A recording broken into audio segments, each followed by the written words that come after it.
when we speak about, how we get things done, Prime Minister Modi actually had to ring, he spoke to President Putin, had to tell him saying, look, this is a place where our students are gathering, and we had worked it out with the Russians that they would not fire, but yet at that time firing was going on.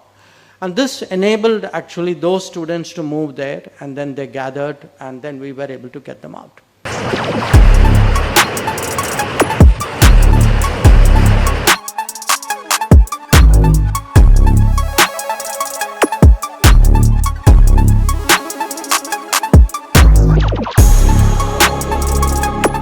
Now, in this, twice we had really, I would say honestly, very scary situations.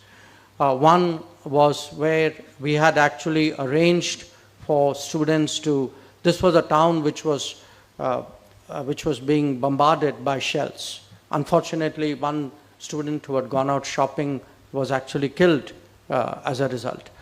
And the students were hiding in the hostels or living in the metro station. And we had arranged for a particular point for them to gather where the buses would go and pick them up.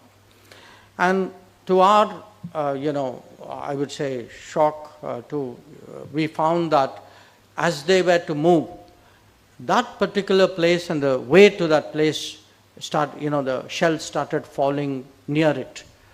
So when we speak about, how we get things done, Prime Minister Modi actually had to ring, he spoke to President Putin, had to tell him saying, look, this is a place where our students are gathering, and we had worked it out with the Russians that they would not fire, but yet at that time firing was going on.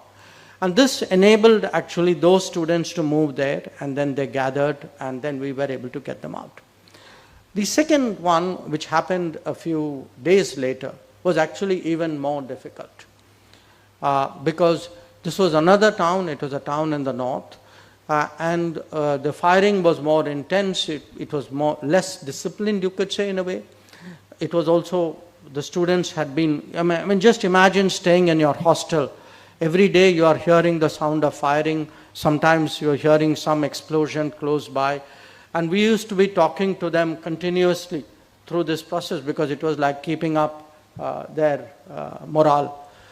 And they were really at the end of their patience. I mean, on one hand, they desperately wanted to get out, but on the other hand, there was a concern that if they actually came out, something could happen. And on one particular day, we had arranged everything, we had even got the buses there. They had sat down, taken their seats in the bus when the firing started. And then they all had to run for their safety again. So they finally actually told us saying, look, we don't have faith, we just don't trust anybody that if we are to come out, how do we know, how can you guarantee that this would be safe?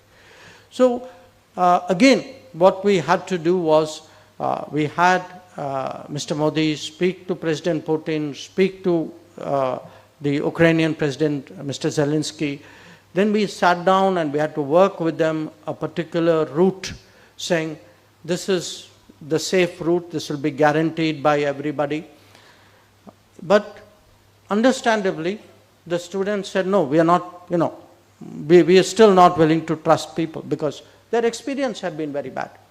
So finally, actually, we sent people from India, senior officers of the ministry who said, okay, if that's what it takes to get them out, we will go there and bring them out.